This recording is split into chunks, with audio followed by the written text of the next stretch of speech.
my God. Oh, yes. Okay. Hello, hello. How can you hear me?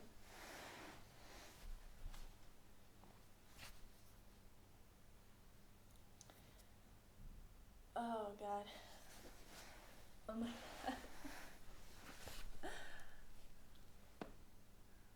Hi. Thank you for waiting. As usually, some complications. Hi. Hi, everyone. Okay, let's wait a little bit longer. You can ask me meanwhile some questions if you have any.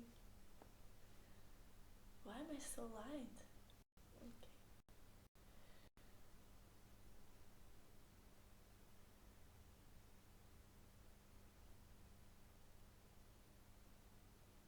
It should work okay because last time when I was watching, I was really buffering a lot. So I think the internet speed really didn't work. So I just came back to low resolution, but I just don't want to buffer.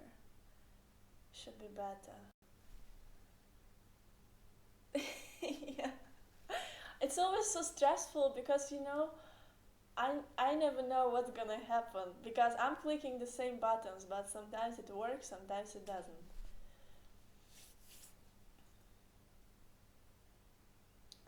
Yeah, okay.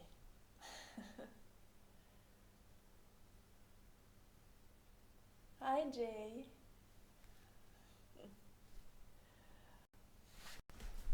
Let me see how many people. Okay, 9 watching. Okay.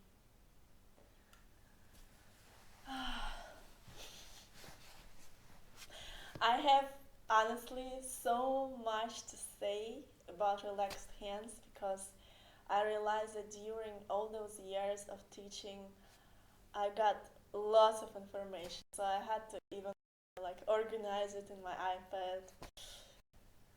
Hi, hi Karen Piano. Hi Rick.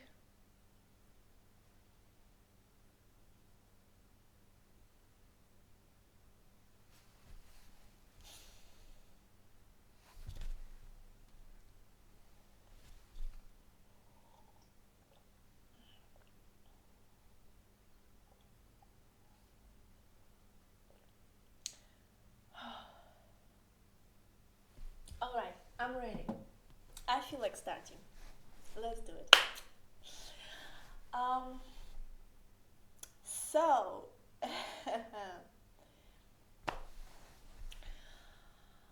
again, guys, I'm sure you all know.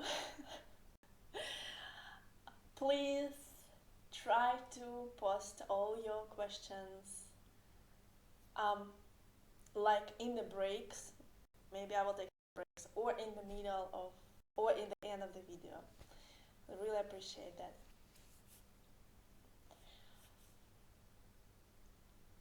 All right. So basically, we're gonna talk today about how to play with relaxed hands and yet being able to make all the nuances that are written in the score play with play freely any technical pieces um, with good quality of tone. And um, basically, tension that we all struggle with are um, tension has two types. There is unhealthy tension and healthy tension. So, healthy tension is something that creates static, um, stiff energy within our body and within our muscles.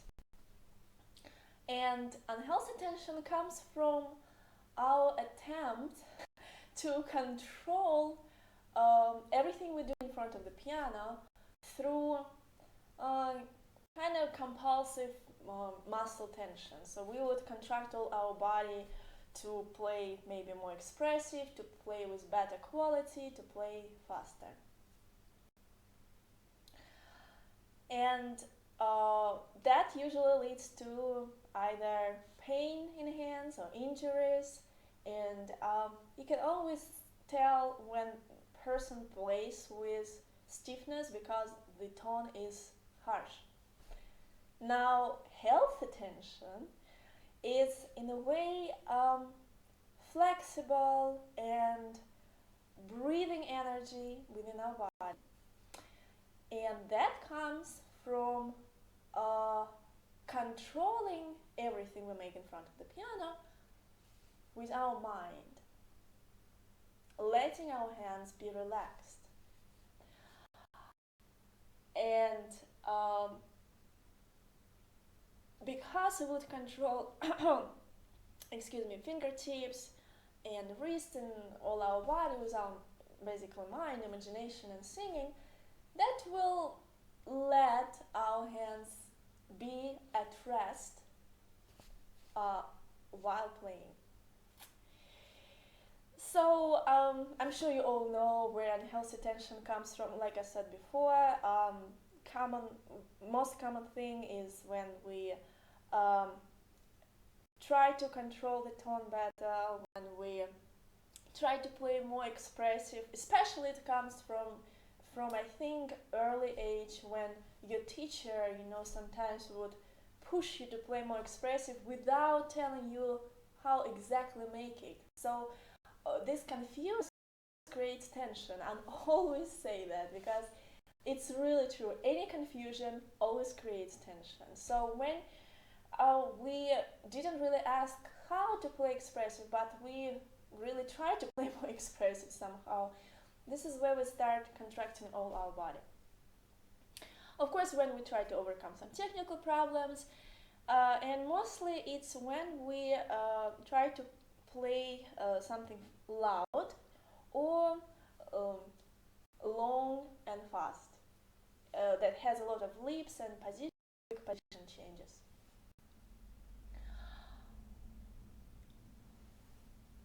Hello, this topic is really a main bullet point I have to work on. This is great. From Canada. Hi, Denis. Hello from Berlin. Okay, so today we're gonna talk about basically four main, how call them, sections, I guess, that where I will explain how to overcome stiffness in hands. So, first section is about tone production generally. Is when we basically cannot even touch and play a couple of notes in the right way. Second is when, like I said, our muscles will become tight when we need to play something fast with fast leaps, with fast jumps, with quick position changes. Third is when we need to play forte something. And fourth is when we need to play, I call it LLF, long, loud, and fast. And all of this I'm gonna present you on the example of the same pathetic sonata. The first part, basically, actually, it was inspired by one of my viewers. He said he struggled with those bars. So here we go. I'll just let you know which part it is. Where is it? I downloaded the score today. This one.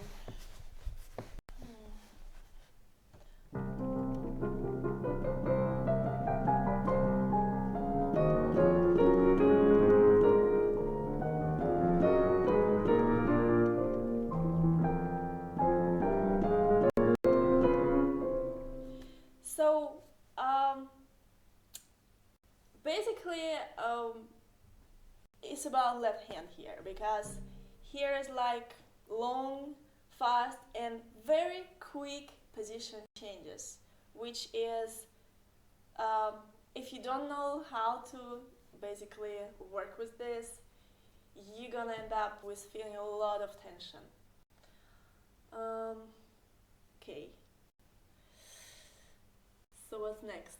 I've written down my plan on the iPad, otherwise I will just forget. Okay, so we start with tone production first. Um, with tone production, it's very interesting because what is happening is somehow we lose this sense of natural touching of the key. Basically, it's about how to gently, with lots of love, yes, touch the keys while playing, and how to let go any tension after pressing the key, and let our hand simply rest on the key without holding any tension. And surprisingly, even if the pianist, and I'm telling you this, I'm really serious about this, people who got even doctor's degree, master degree in piano playing, they don't get it in the first time, in the second time, in the 100th time I'm telling them, because they can't believe that the sensation of relaxed hands that I'm talking about is at that degree. So when I'm saying playing with relaxed hands or coming to the keyboard with relaxed hand, I mean it's really, really, absolutely weak, empty, light hands that basically wouldn't be able to play anything at all unless you have something in your mind. So it's very interesting that when I'm asking someone, my student, to play with a relaxed hand, he would still tense the hand at some degree to be able to make whatever he wants to make. So when I'm saying no, completely relax, any tension out, then basically what he would left out with is playing nothing, like barely even pressing the key. And that's exactly the sensation I'm talking about. It's absolutely weak play. Now here one would realize that, well, if I'm not using any tension in my hand, I cannot play anything. But the point is, when you play this way, you will be able to play with healthy tension, like I said in the beginning, by imagining notes and singing in between notes and using weight of your body. So if the student is asked to just, okay, now play with this kind of hands, he is like in a situation where, there is nothing to hide behind with, because before, to be able to play, he would contract his body. Now he cannot, and now he cannot play at all. So it shows that he has nothing in his mind at all. That's why there is on the keyboard nothing. So basically, with these hands that can barely press the key, this is how I play Concerto by Rachmaninoff. This is how you can play anything you want with this sensation in your hand. Now, let me just say something else. Of course, when you play, you have to tense something. And you're gonna tense your fingertips. They will become cleaning. You're gonna have singing wrist, flexible wrist. You're gonna have developed muscles of your fingers, and the freedom of your whole body. If you have this in the right amount while playing, then your hand can rest also on the keyboard while playing. And here we go again. I'm talking about this, I think, almost all the time. So if someone would, if one is asked to, feel all of this, hey, feel your cleaning fingertip, just clean to the keyboard with your fingertip and relax your hand. Okay, feel the freedom of your body. So even if you try to copy someone, if someone would present you the best example of playing with all this kind of sensation, you will not get the same sensation, because whatever looks the same from outside can have 1,000 different sensations inside. And the way to control the inner sensations is through imagination and singing. So basically, you develop all these points: fingertips, wrist, finger muscles, freedom of the body, to be able to play everything you want, control everything you want, playing with relaxed hands through imagination and internal singing.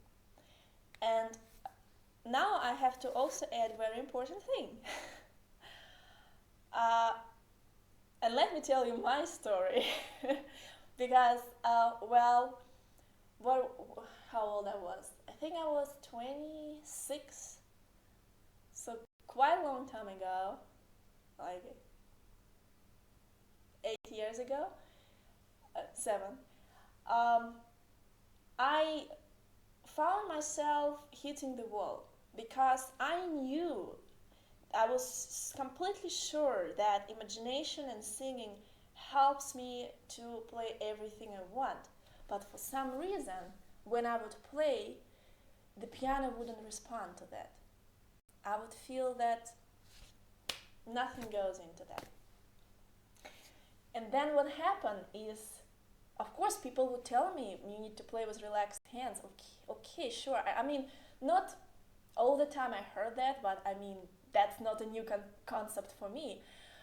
But then I was having a dream where I was playing and I had like huge hands and I was playing some octaves. And this moment when you wake up right in the right time so you can recall all the sensations from your dream. So I woke up and I was like, oh man, so this is how it feels while playing on the piano.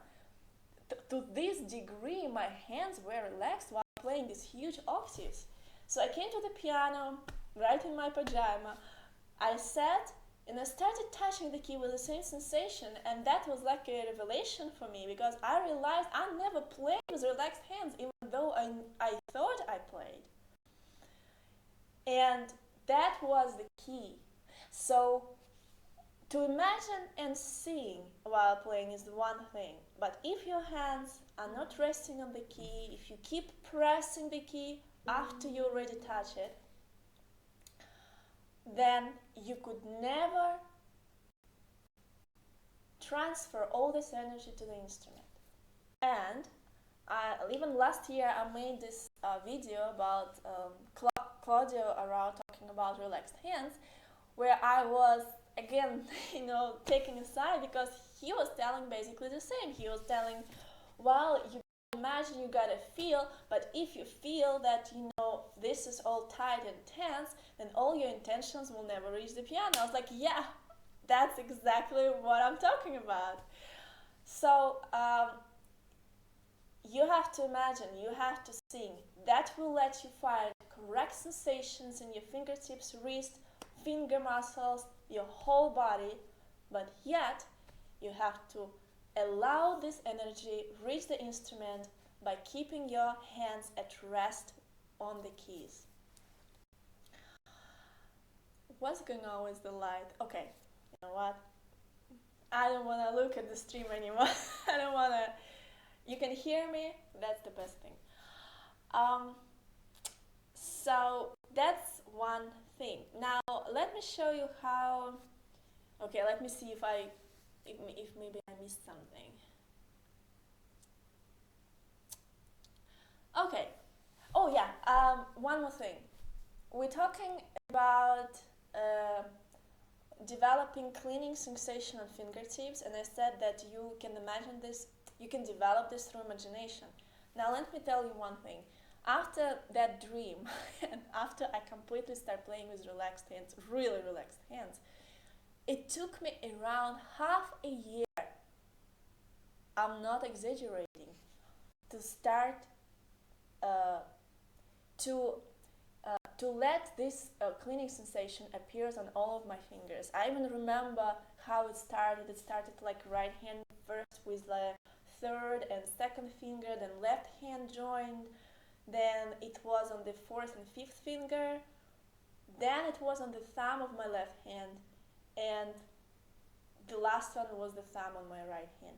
Actually, I think the thumb on my right hand appeared even after 1 or 2 years after that playing. So that's just, I'm saying, not a thing that appears overnight. Oh, okay, I imagine I'm singing, I'm playing with relaxed hands,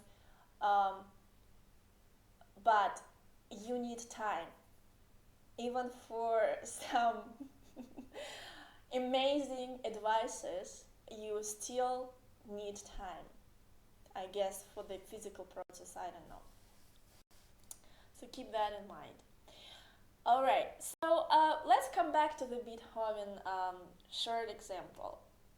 How exactly you would play in this way? Let me open the score. Okay, so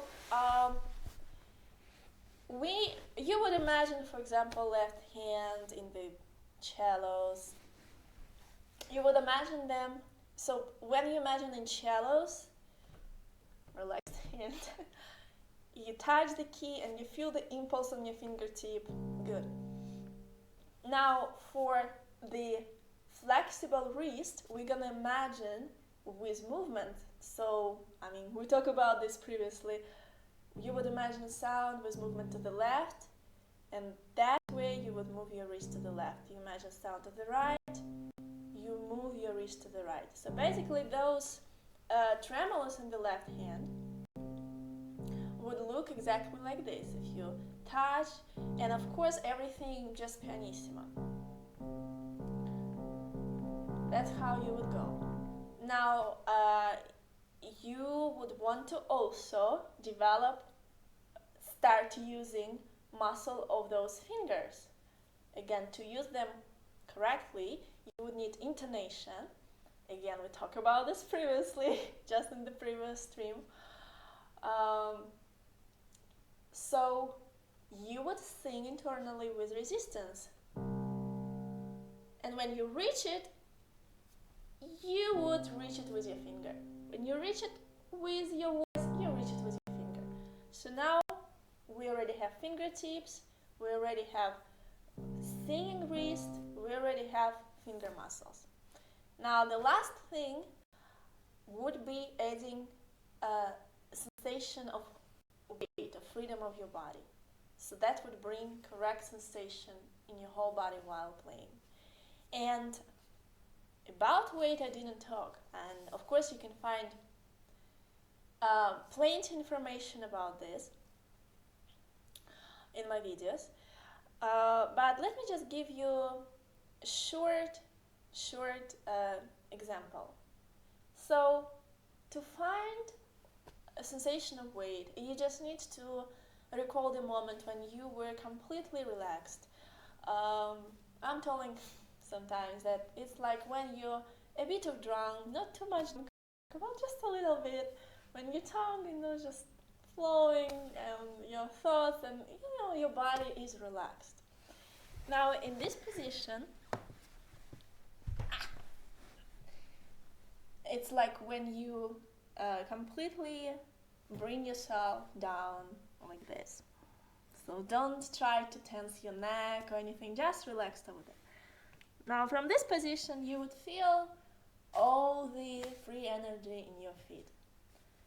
And now you would want to come back like this, and at the end lean a little bit forward.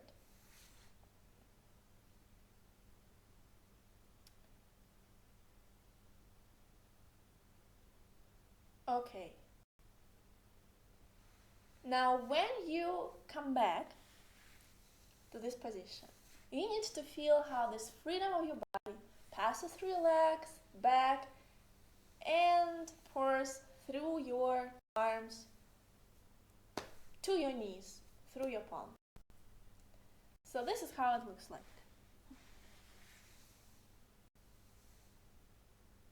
Make sure to deliver it till the end. It doesn't stop here, it doesn't stop in your back, till the very end. So what does it give us is this sensation of transferring, of feeling first the weight and then transferring to the keyboard.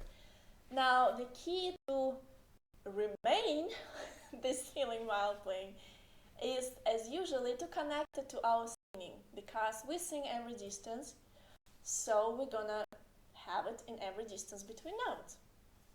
So this is how it feels to sing without weight and with weight. Without, with weight.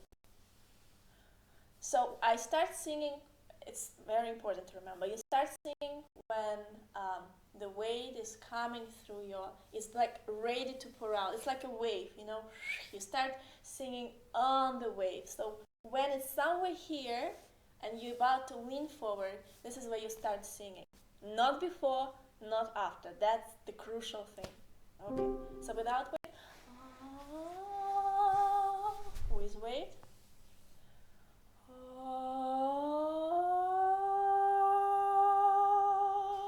you can feel the freedom of the tone. You will feel the same freedom of your tone and your muscles while playing. So that's how you go. Imagination will control fingertips. Sound movement will control wrist. Intonation will control finger muscles. Using of weight will control sensation in your whole body. So, in this case, well, you can relax with your hand. So it looks like this when you play. Get a weight, and again, when it's ready to pour out, you start playing. Internally sing with weight, imagining note, moving your wrist the same way you imagine.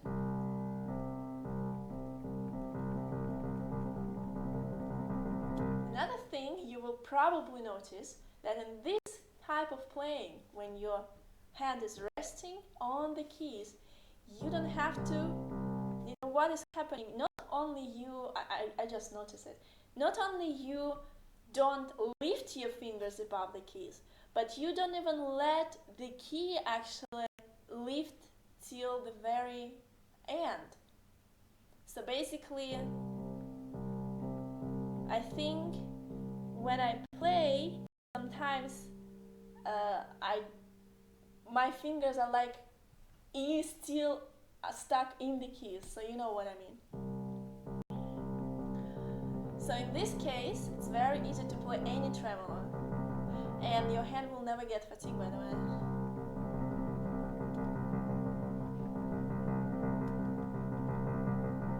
Okay, so hi to Poland. Okay, so that's a general tone production that one has to have to initially play and touch keys correctly. And don't be afraid, you know, if you want to really take a risk and try to play any of your repertoire that you probably recently played quite firmly, try to just come and play it with absolutely loose, empty, light, weak hands. I always say hands don't exist. Hands just the bridge between intentions and piano. Okay, now the next part is when you need to play, actually I still should be here. Okay, so the next part is when you have quick position changes while playing. So what we have here is this. Basically those, okay, I'll show you. So we're going with tremulous and then big leap. Everything in the fast tempo. So basically we have one octave, one position, another octave, another position, another octave, probably another position. So every half of the bar, almost every bar, you need to change position quickly and then at the end make a huge leap. So I played this myself before when I was long time ago, but I remember that place and I remember how my wrist would get stiff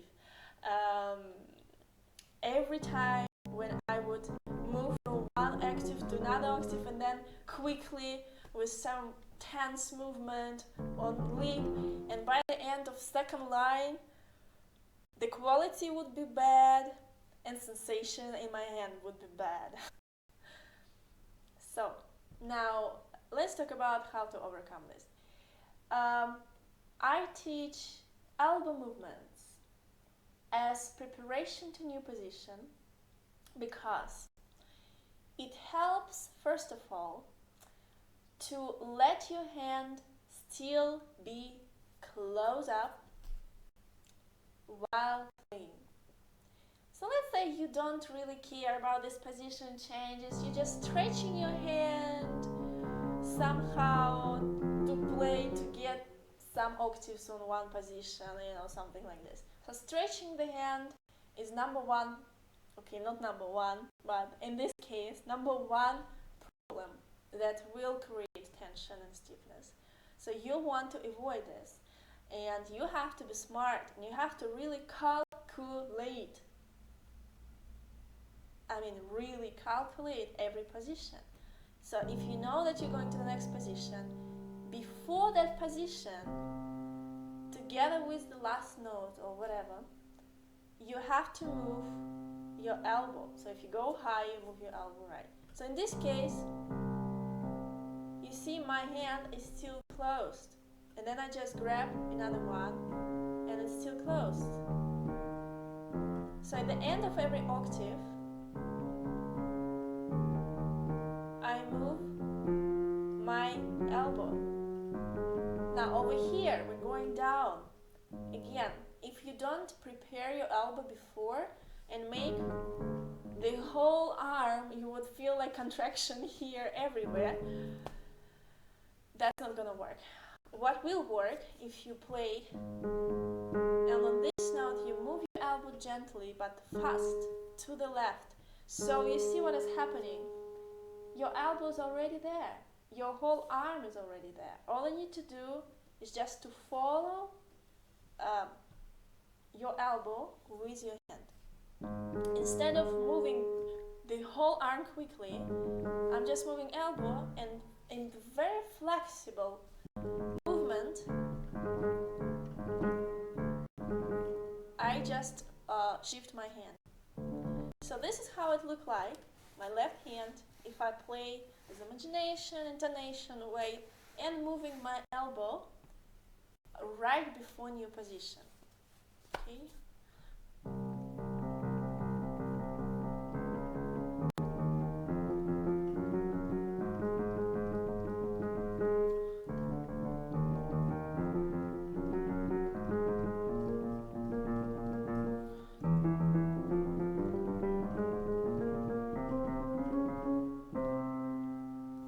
So my hand takes a lot of work, my elbow takes a lot of work.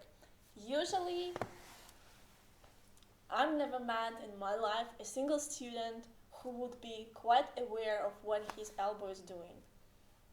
We're quite aware what our wrist is doing, fingers, but it's up here, the rest really doesn't exist for us. Unless we, want to release some energy, we would probably make some compulsive movements like this way to just feel less stiff in this kind of area. But elbow is really for calculating position changes and helping our wrist be at peace without stretching our hand. So the third topic is okay.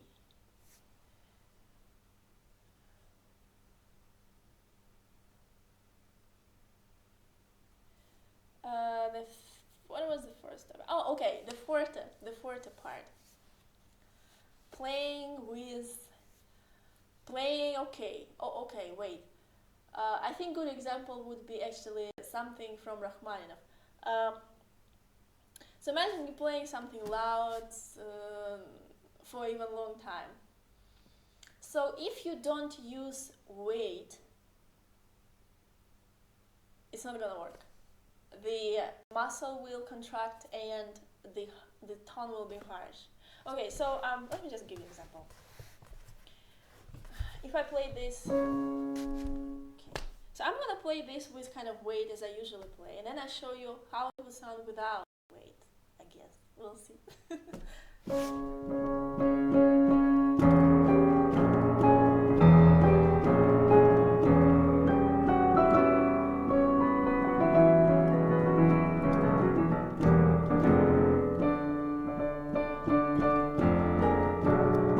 Something like this. I keep forgetting text.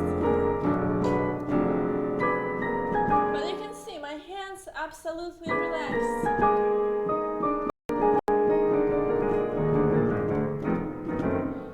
Now, if you would play without weight, it will sound this way. My hands already go with a nice movement, but okay, let's say.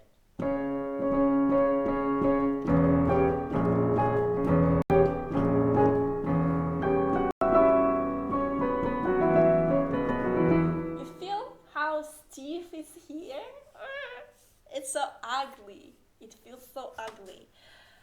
So that's usually how people play when they don't use weight.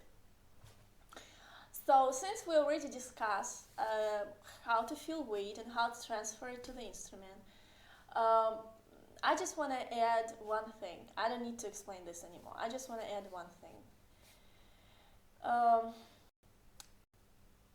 While playing forte, you also need to try to imagine sound very full and round. That will really help your muscles as well, because as I said before, our imagination also affects our muscle. So in your imagination, you always want to try to imagine everything in a full, huge, rich sound. So in this case, you can see my hand. It's just like a fish. It's like a fish. That's how I play. Again, these sleeves, I'm not afraid to miss because I'm using my elbow first. FYI. I'm not, again, without elbow, it will be like this. Very jerky movement, very contracting movement with elbow.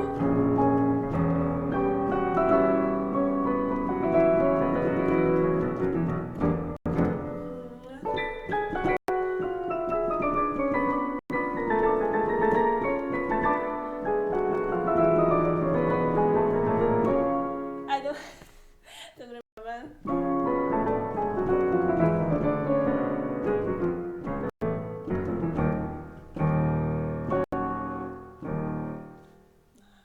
That's the problem. When I learn something quickly and I play it and I don't play, I forget.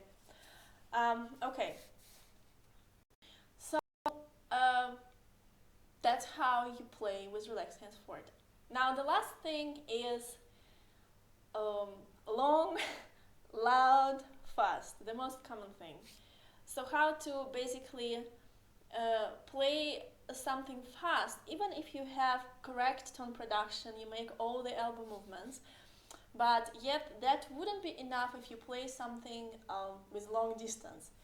In this case, you need to learn how to use, well, I should probably call it already wave technique because I refer to wave so many times, but it's basically breathing / wave technique is when you learn how to drop the energy in right places while playing. Again, some example. Okay, let's say you have some runs, you have some passages. In Karen Piano was referring to this winter etude, right? So if you play with waves, in other words, phrasing, I'm gonna talk about this in a minute. So it would sound this way. This would be like more. Okay, I'll show you it. This one less. Again, more. Less. Without phrasing, it would just sound.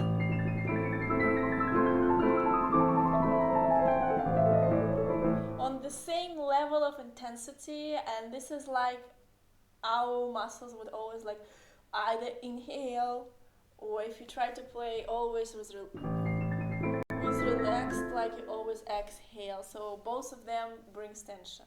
We have to mix them. So in this case, where is it?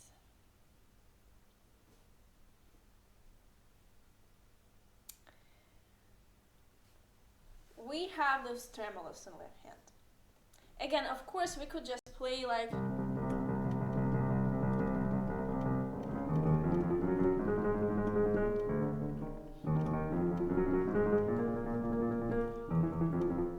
this way, but that's not comfortable.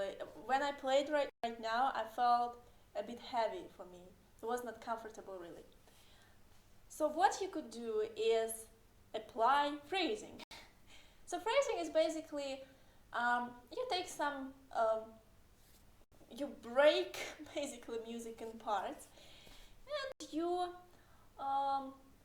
make energetic crescendo. So you bring intentions, where you're going, and you make it very clear in your mind where exactly you're going.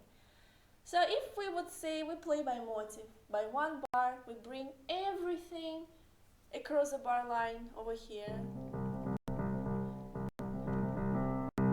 Then after I'm reaching this octave and I start new one, I release, I drop the energy, and also with this energy I'm dropping any tension in my hand. Then I start next one. Come and drop again. Next one. And drop again.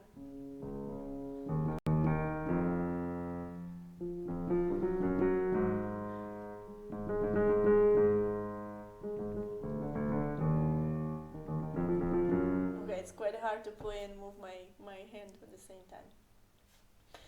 Now let's say you don't want to play by one bar, otherwise it would sound like this. So you want to unite into like bigger block. So now you're gonna play by phrase, so 2 bars. Now we're gonna make first bar less, second bar more. Basically like this. And second, more. And again, first, less, second, more. Again, you can only feel and able to make it while playing through intonation and weight. If you don't use it, if you just set your intentions, but you don't have this tool to actually manifest your intention while playing, then you're gonna fail. So.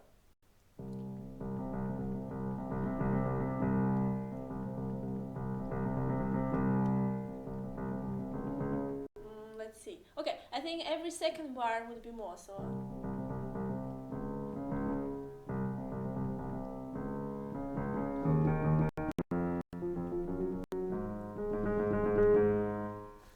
Now let me just show you how it plays, because really playing and moving my hand doesn't feel nice.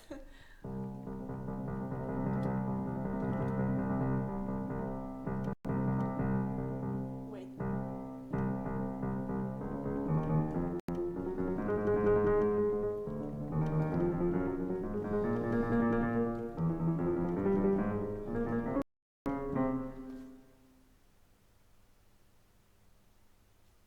Now we're gonna play by sentence. We're gonna make 2 bars less and then next 2 bars more. So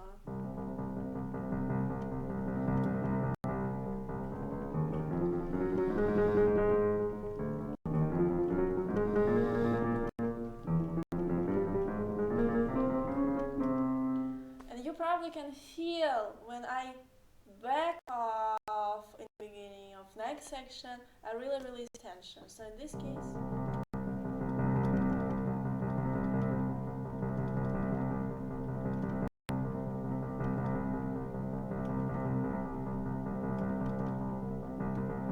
you basically can play endlessly, especially if your muscles are good trained. As I said before, if your muscles are good trained, then it's even better. They release and contract, and they release fully.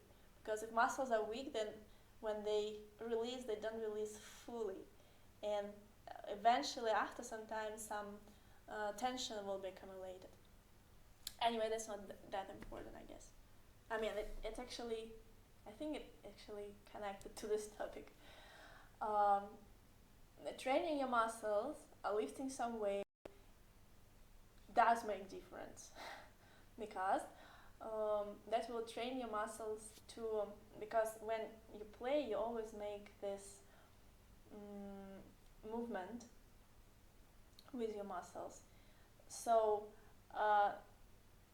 better muscles train, better movements they make. If your muscles are weak, then the movement is like this and the tension is not released completely, so it's like not enough. You want to be able to completely release tension, contract. Release tension, contract.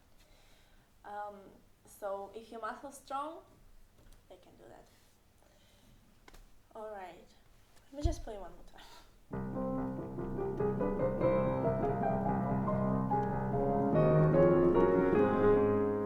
Okay, let me try.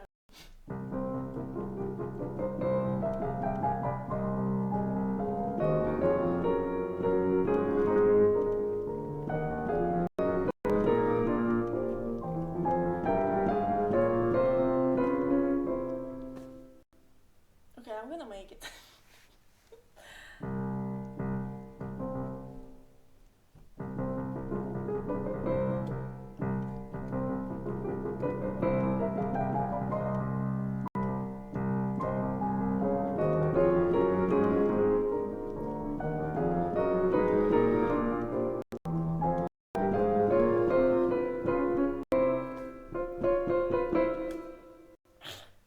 But anyway, I wanted to say something.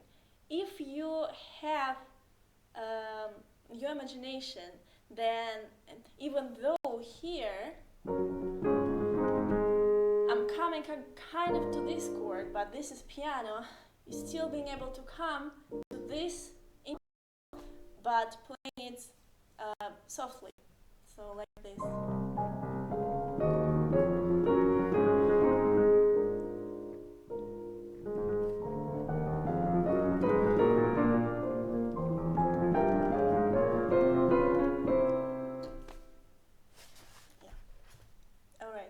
I hope that illustrates basically what I'm teaching. So that would be it, and let me check. Yep. All right. So do you have any questions?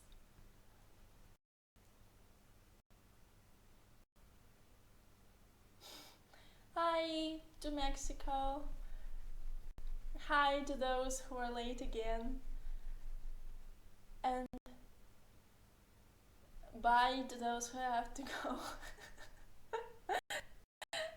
I can say I miss a lot of activity.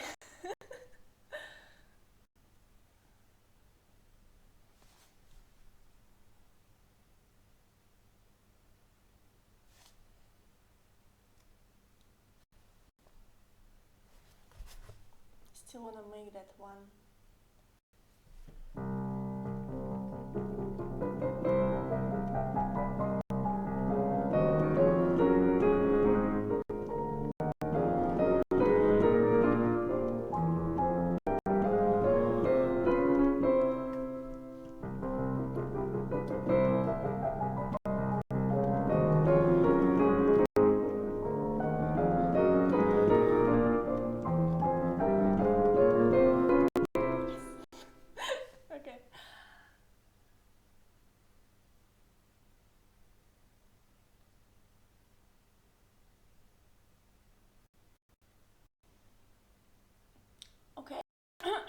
the question. What do you think about exercises without an instrument and practice only with your fingers? Some workout for fingers. I think it's good. The question is, how do you exercise exactly without an instrument? Because the point is, imagination is good, but it has to be connected to correct movements while playing. So if you imagine nicely, you can even hear every note, but it doesn't make sense in a way when you start playing that it's not connected to correct movements, then it's not gonna work out. It's like on different levels. So everything has to be connected. But I must say that 80% of my practicing I do without piano. Like even writing the fingering, or sometimes I find the notes where I move my elbow to prepare a new position. I'm doing it all in my mind. I just lie down in the bed and I basically work with every hand, and I can clearly feel the distance of the keyboard in my hand, so I can even feel which fingering I would use while playing. And then I would imagine in different colors, maybe I would play harmonies a little bit. But again, I would only play probably when I'm on the stage of making like already phrasing and learning the piece. Yeah.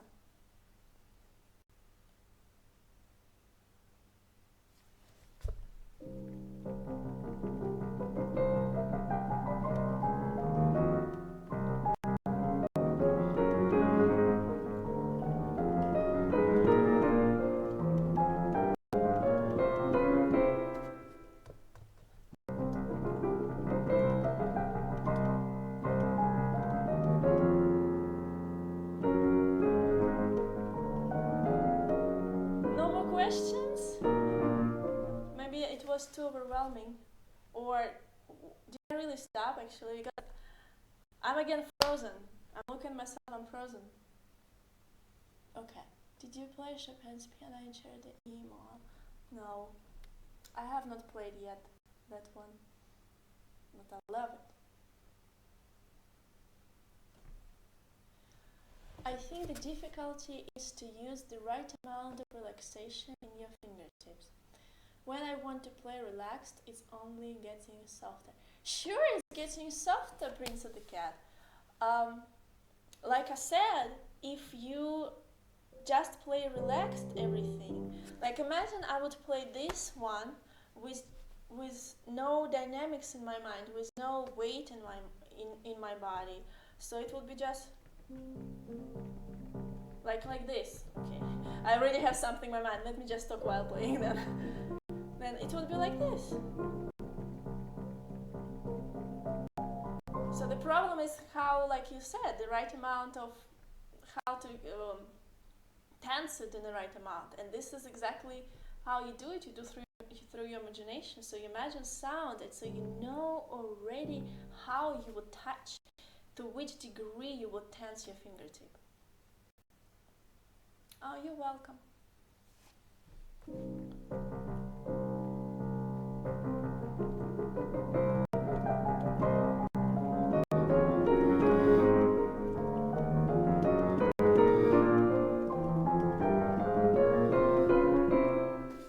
Finally. It's quite tricky. I really played a long time ago. I think I was 13 or 14. Only first part. Okay, let's try fast. Okay, so no more questions. I'll wait maybe a couple of more minutes.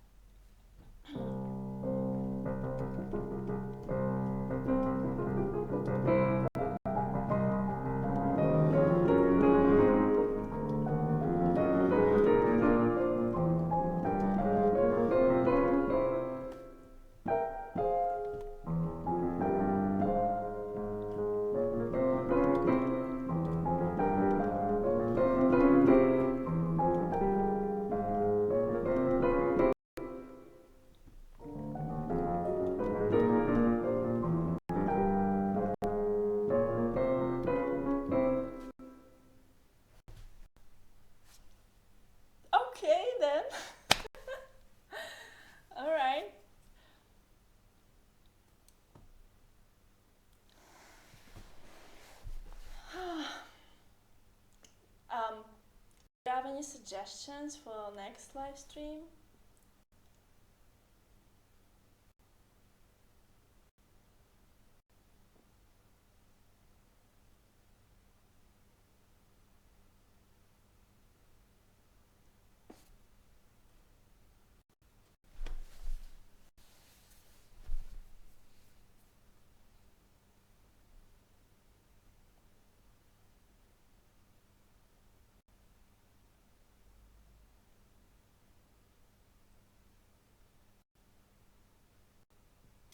I do it, but what do you think about push-ups on fingers? But I'm making it. I'm really making it, but I'm making it against the wall, like this. You understand, like this, against the wall.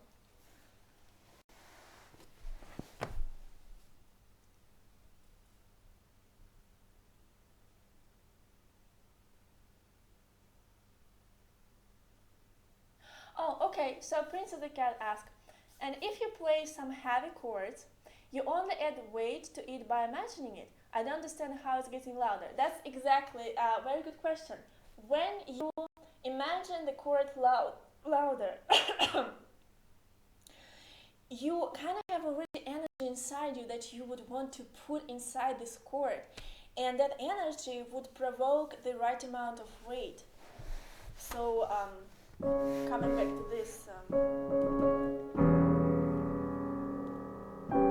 okay. So if I imagine loud,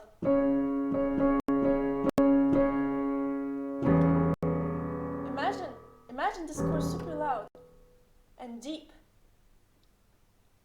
Then you wouldn't just take a little bit of weight to play it. You want to take a lot of weight to play it, and weight will bring fullness and richness to your tone. So I imagine loud, and then I want to bring all that energy inside.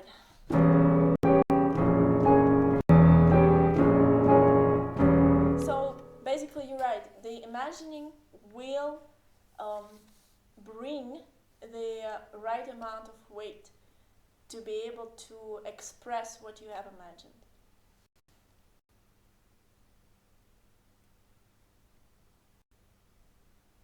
Next about memory. Yeah. I think the best thing about memorizing. Yeah, okay. I was about to have a joke. Never mind. Next thing about memorizing. There's nothing much to say about memorizing, really. Not from me.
get the singing part. If you didn't really get the singing part, right over there, you see live stream 3 musical inner ear training for pro pianist, intonation ear. Go there.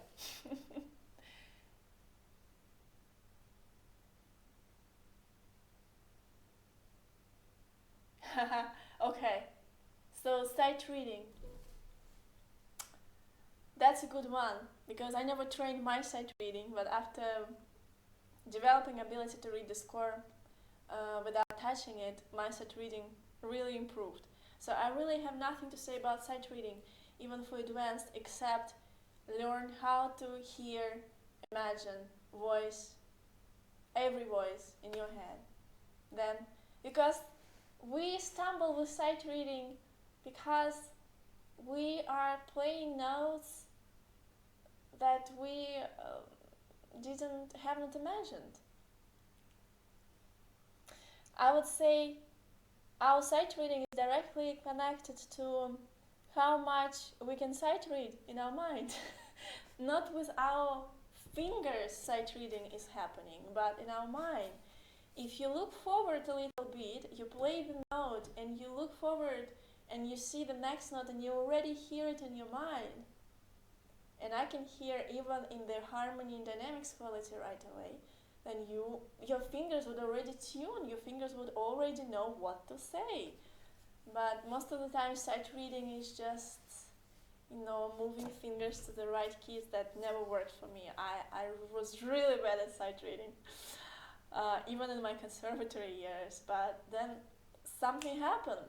I didn't sight read for many, many years, and then I had to work a little bit where sight reading was required, and I was amazed. My finger was just like would really follow. I mean, I try to stay humble, but I'm just saying that you read the note in your mind. That's what you need to develop.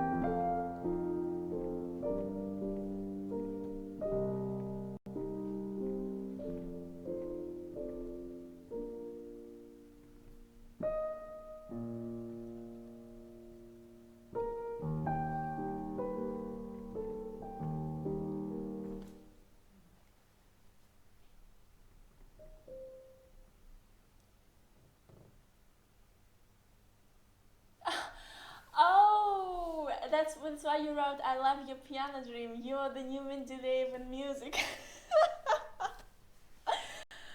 Thank you. I think it's funny. When I had a student, she couldn't get this feeling, and she has master degree already. She couldn't get this feeling for many lessons. I think almost a month, maybe over a month. And I told her about my dream, and she was like, "I wish I could have your dream." To get it, because it's really hard. Because really, if you never had the sensation, then whatever person mean and feel when he's saying relaxed hands, you would only understand it as at your ability to feel it. So if you never really feel relaxed hands, you could never understand. The person can tell you 100 times, relaxed, more relaxed, and you will still don't know. But I think at the same time, we kind of all know the sensation. It's just we never thought that with this sensation we're able to play. Like I said, this kind of sensation where you just keyboard and when you press the key, sometimes the key wouldn't even press. This is kind of sensation that I'm playing with.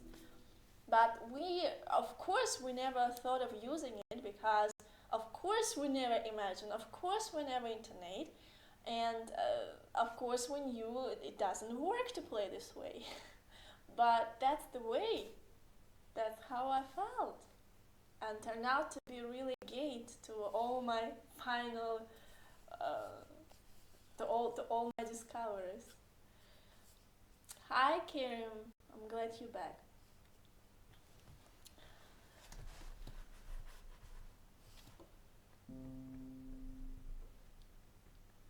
Like if I play the same next tune with the sensation, look. If I don't have anything in my mind, I don't have anything in my mind, nothing. This is what I get. Look, I'm not even able to produce a sound. So of course the normal person would say, Emma Newman, why are you teaching? But the person who knows what I'm really teaching, he knows that as soon as I start imagining something in my mind, you see, now my fingertips are activating. As soon as I start internally seeing my muscles in my fingers preparing, and here we go, we're able to play. I have absolutely the same sensation in my hands.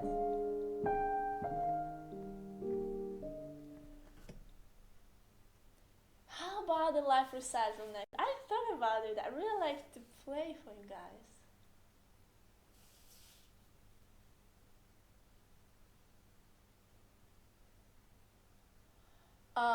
Symphony asked, how do you get strong fingertips? You mean strong fingertips? Not fingers? Not finger muscle? I don't get strong fingertips. I get strong fingertips maybe by imagining and playing loud music.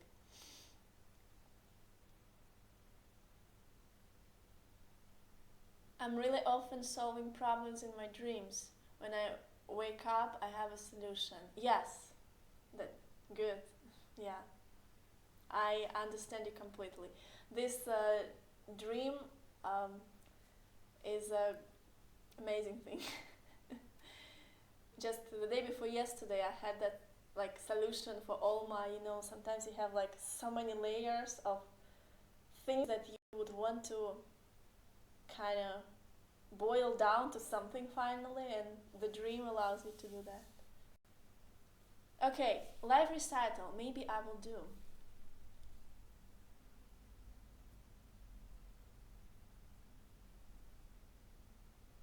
Oh. Okay, good question. Katy12 asked me, what about maintaining this relaxation in a public audition? Yeah. So for the public, like I said, we always becoming a victim in a way of others' energies. That's what freezes our mind. That's why I'm using Katie. I'm using artistry. Artistry. If you just type my channel and type artistry, huge amount of information about this. Basically, it's a certain feeling that you apply together with your intonation, and that helps you. To summarize, you can play the same sensation on public because first of all, it's already your fingers get used to it, and second, because you're using artistry, you are not frozen anymore by the energy of your audience. You can do in your circle wherever you want, and use your audience energy just to play even better.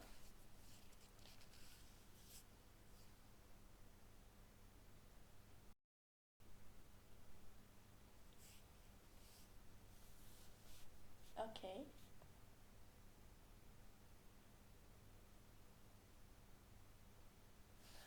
I can't imagine notes for a long period of time, for an hour or two. Is it normal? Are you saying you can't imagine notes? I think I already said about it. It's usually you would want to take a break after 10 minutes.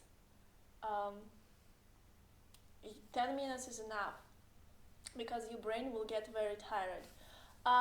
Let me just clarify something. When we practice with imagination. Um, the practice schedule is a little bit different. Um, I can't remember when I was practicing for like 4 hours. That doesn't happen. I usually practice maybe 1 hour in a week, 1 hour maximum in a week.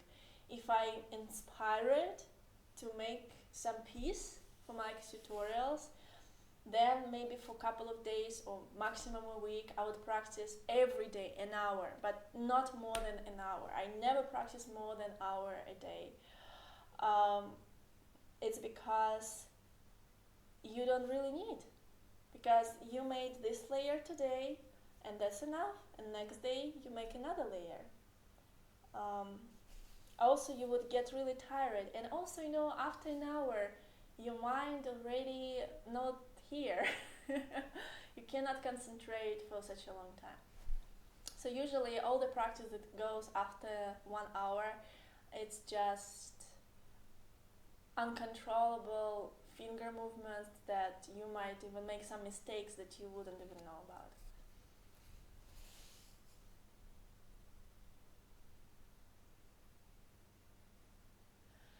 Symphony said, my teacher said that I have lazy fingertips. Oh, that's what you were referring? I think you asked me, right, about, was it you? Strong fingertips. Oh, okay. So you rephrased about strong fingertips, saying that lazy fingertips. So by saying, let me translate what your teacher said. By saying lazy fingertips, your teacher probably meant that your fingertips are dull. Your fingertips are not cleaning, because fingertips cannot be really strong. I mean, like I said, they could be more strong if you play a lot of fast, loud music. I mean, it brings more blood, I guess, to your fingertip. But it's about cleaning sensation. If you have cleaning sensation, if you have developed delicate touch with your fingertip, that means it's probably active fingertip. And lazy fingertip means that there is no sound on your fingertip. It's dull, it's empty. That's what that meant.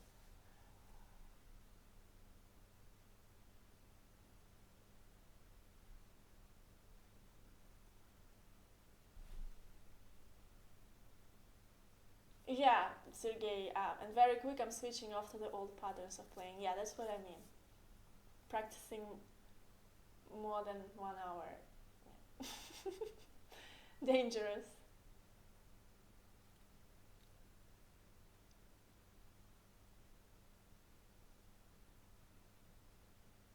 Yeah.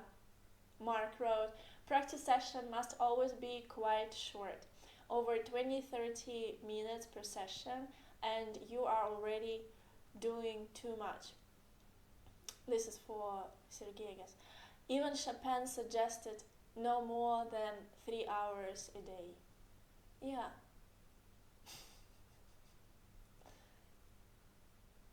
Last time I was suggesting to play a short piece and apply each of the 10 steps. The goal is to go through each step and see when the steps are finished. What about it? I'll think about it. Talhai, like in a Bach invention, it's hard to imagine the notes. Okay. How can you imagine notes then and get unstressed finger movements? Tall, you probably want to watch my stream about imagination. You develop imagination step by step, very detailed explanation, because if you just try imagine notes and out of the blue you just try imagine notes and you cannot imagine notes, that's not the answer. You just need to develop ability to imagine notes.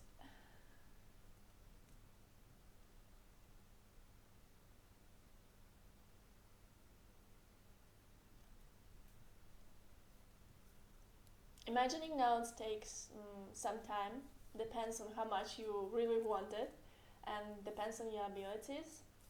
Might take maybe even a month to do this. Oh my god, Karen Piano wrote, I'm practicing 6 hours a day. Don't be proud of that. I'm sorry. I think at that time when people were saying I'm practicing 8 hours a day, and that means I'm so hard and I suffer and I struggle in front of the piano and I'm so passionate and I practice so much. No, that time is over. You don't need to practice a lot, really. I'm saying it's dangerous. If you, moreover, if you practice, unless you have like in 2 days some competition, then yeah, okay, maybe, and you just started a new piece. But for every day, if you practice 6 hours a day, that means something is wrong. Um, and usually, even after 6 hours of practice, the results are not that good. Oh, I too. I'm sorry. I'm sorry, guys. Moreover, don't practice so much, because when we play, we don't play just with fingers, we play with our being. You need to see the world, you need to know who you are, you need to develop yourself in all possible ways, to be confident, to really bring something through your playing. When people are listening to you, they are about to get something beyond their everyday life. But if you just practicing God knows how, you don't even probably know how, because most of the time your mind is somewhere out after a couple of hours, then there is no room for something amazing in your life, and there is no room for something amazing to say through your playing. To be a pianist, you have to, and that's not just how you call it. That's not just words, you know. That's my experience as well.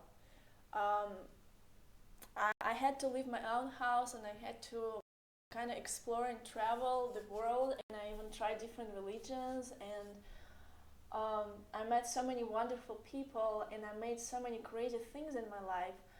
And finally, right now, I'm settled, and I think only through that experience it helped me to overcome so many things emotionally, that I had like huge burden and baggage about my previous practicing, my traumas and all this stuff. um, and it helps you to raise your vibrations, become a better person, and really have something to say through your music. I'm talking too much.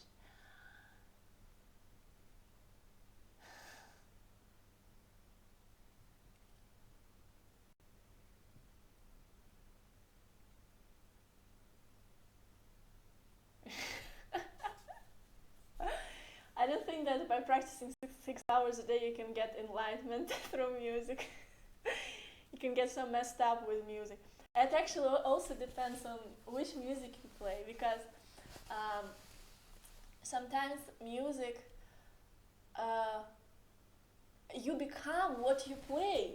I really realized that, and I realized it also through the repertoire of my students. That's why I try to always give something beautiful to play, because if you play the music that is full of hater and anger for a long time, I mean, you can play it for a couple of days to express your emotions. Go ahead with this.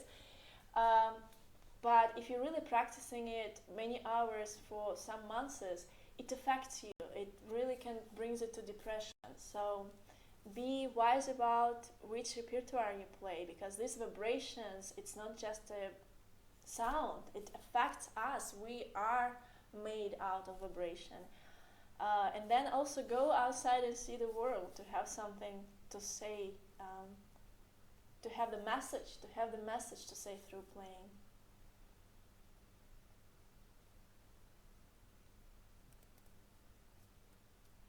Yeah.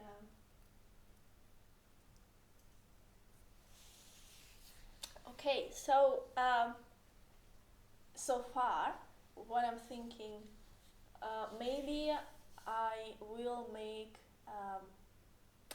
a live recital next time. Um, it's just different, and I'm enjoying doing this. Or I will show on one short piece how to go through all the stages.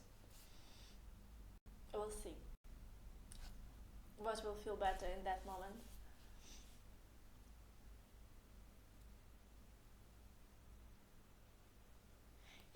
do you get the more active fingertips? Were you the one who said you just joined?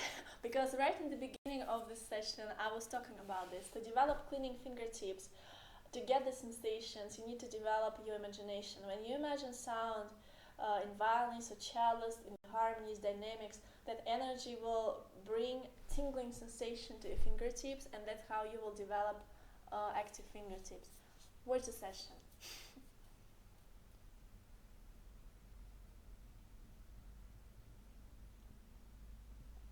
Can you improve in playing piano by listening to music and imagining it?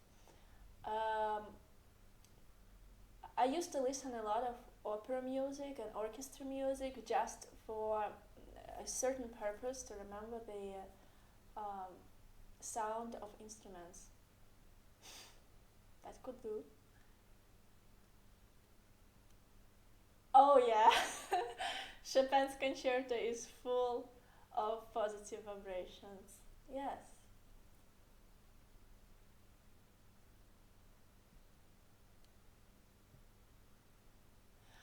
Karen Piano asks, coming back to technical problems, how should one play octaves? My wrists are often higher than my fingers. You see, even when completely my hand is rest, my wrist would be higher. But my wrist is higher not because I'm doing something wrong, but because my hand is not wide enough. Basically, I can reach ninth, and that's it. So octave for me is pretty straight.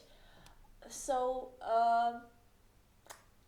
that's why when I stretch it, you see, I'm going, and then when I stretch it, it somehow this collapse a little bit and this one up. So I stopped looking at this as the wrong point, because I think I even saw some great pianists also playing this way. Just because the hand is not wide enough doesn't mean that you do something wrong if you play. But again, every certain case is very individual, so you have to look at this. But surely you also always want to try to keep your wrist on the same level with your hand.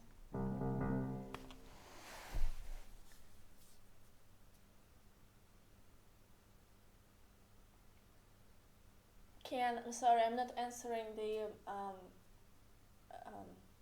beginner questions about scales or anything.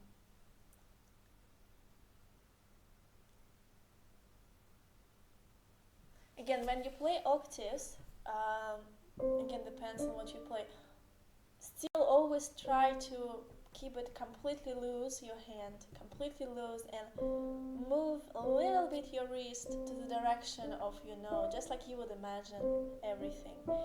And important thing that remember I said that fingertip appeared on my tip of the thumb, and it was like some months later it was the last finger that appeared to have finally cleaning fingertip.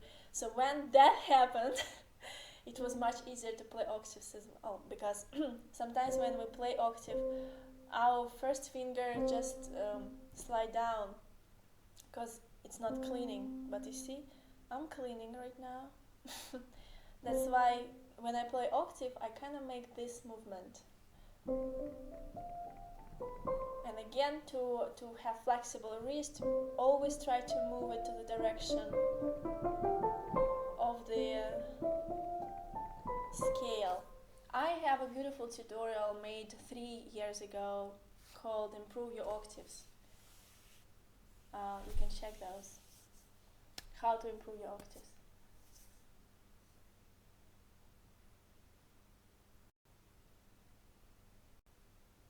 I'll see.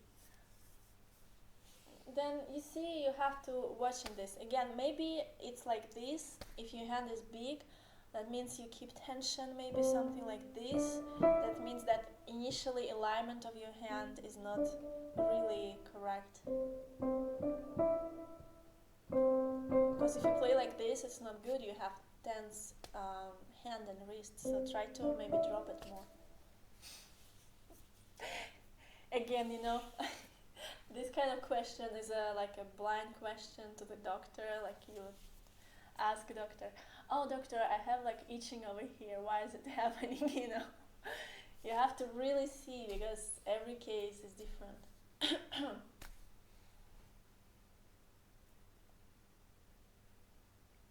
But I really suggest you to watch that video. Improve your octaves. Really good.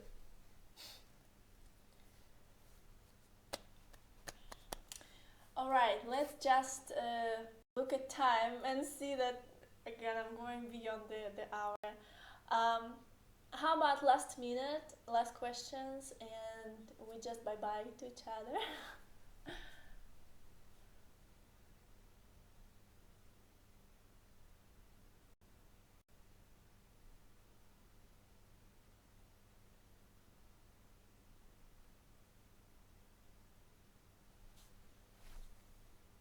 Sergei Kazantsev asked me how we have to connect internal singing, our voice, and our imagination. Um, Again, my tutorial about Nocturne, just recent tutorial, uh, called Advanced Tutorial Part 1. In the part 1, in the part, I'm sorry, part 2, I explained how to do this, but I'm gonna show you. You imagine note in cellos with movement to the left. You touch the key, you move your wrist. And then you basically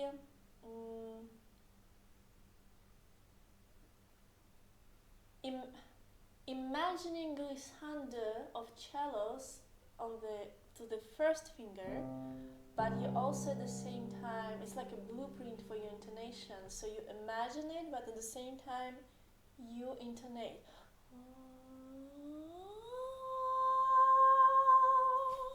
It feels like I said before, it feels like you are singing with cello sound. So you imagine sound, you internally sing and imagine at the same time. That's how you do it. Then you press the key.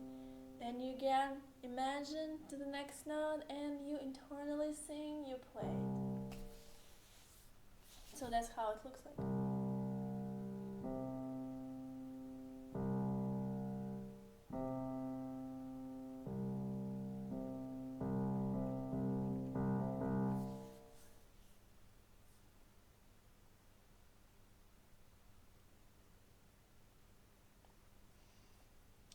How do I use the power of my back deliberately?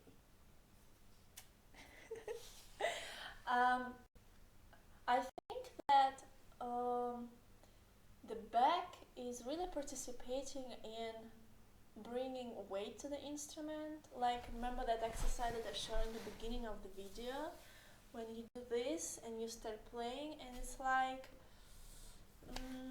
I don't know, if you can continue playing with this wave, then it somehow should bring more weight to your playing. Okay, it's a bit confusing to understand if you never tried, but basically like this. But just a back, just to use the back to create more power. I'm not sure how you do it. I remember that I had a classmate, he was actually a violinist, and all the instrumentalists, they have also piano as second choice.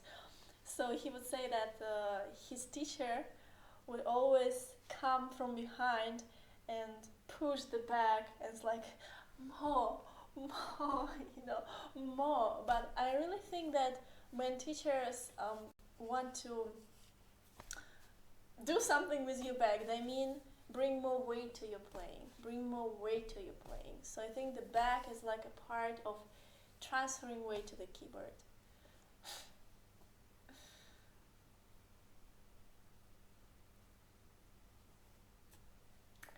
Alright, I am getting tired. It's 10:30, 10:40 already. I'm going to sleep. I'm so happy that you again came and joined me today. And I hope it was interesting for you to listen about all this stuff. And then I'll see you next time.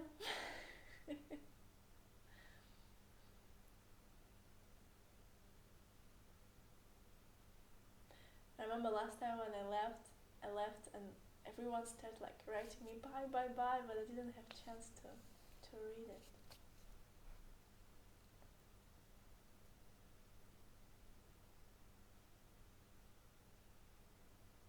Ah, okay, never mind. I know what you will write. Thank you. Thank you. Thank you. Thank you. Okay, maybe I will stay a little bit to read all of this. Thank you.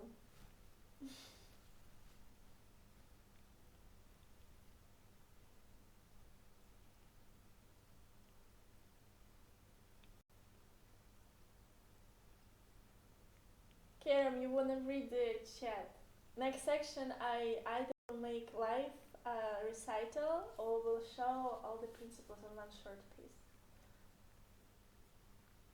Thank you. Thank you.